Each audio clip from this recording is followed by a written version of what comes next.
নেইমারের খেলাটার ধরনটা কি?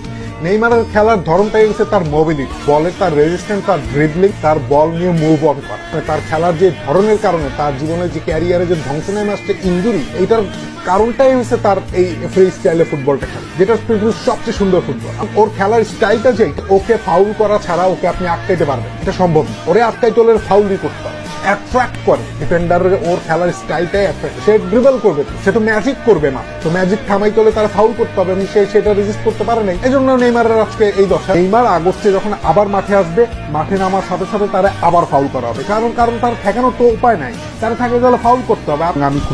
আমি খুবই কষ্ট পাইছি। अच्छा ठीक है ठीक है ठीक है समझ गया।